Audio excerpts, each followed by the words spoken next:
My mom would be at all my sporting events. Let's say I was playing football, okay? My mother would be on the sidelines, and if the play on the field started going one way, my mother would run along like, Mark, get him, get him! I'd be like, oh my gosh. I'd get in the huddle with the other guys. They go, Mark, is that your mother? I go, no, I never saw her before in my life. See, the greatest gift my mother ever gave me, she believed in me. I have overdosed on drugs on 3 occasions where I should have been dead. But I believe I was kept here for a reason. You show me your friends, I will show you your future. How do I know this?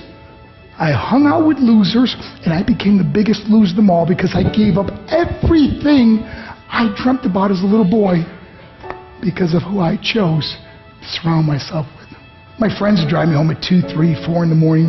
We'd be drunk and high, laughing in the car. We'd pull up in front of my house in New York. They go, Mark, the light's on. I go, oh man, my mother's up. See, my mom wouldn't go to bed until she knew her son was still alive. I'd walk in, she'd say, hi Mark, how was your night? I go, it was good, Mom, I'm just gonna go to bed. She goes, can I talk to you for a minute? I go, Mom, I'm tired, I'm just gonna go to bed. She goes, Mark, I haven't seen you all day and all night. Can I please talk to you? I said, man, just leave me alone. You bug me. I'd slam my bedroom door on the one person who believed in me.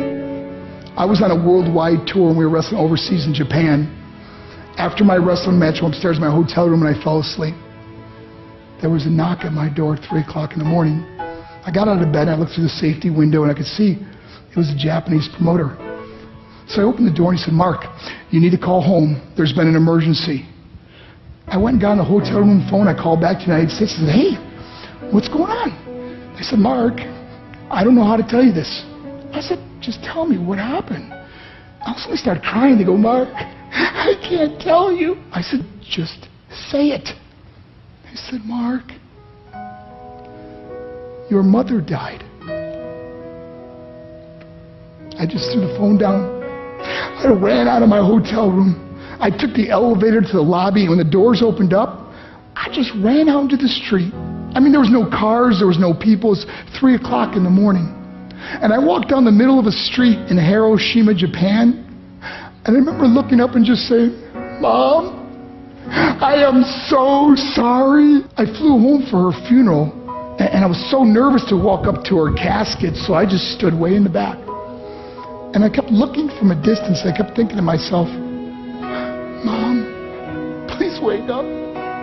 Please get up. And then I finally got the nerve to walk up to her.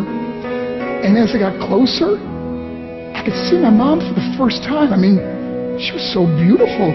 She was dressed in white. I mean, she looked like an angel. And I just stood over her and I said, Mom, you are my hero. Everything I am, everything I hope to be was because of you. You loved me so much, you gave me a life. You're the only one that ever believed in me.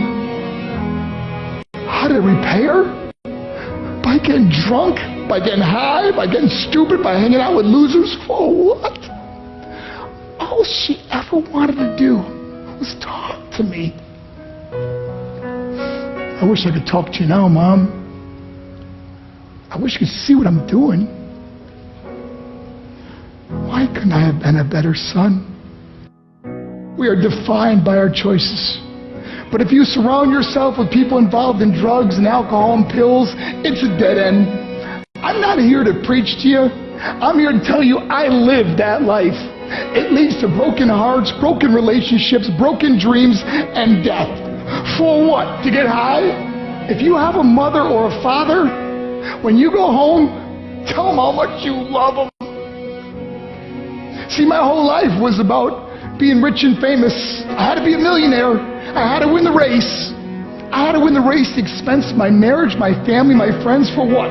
To be all alone in the world? I learned what is truly important, and that is how precious this gift of life is, and our families, and how quickly it can be taken away.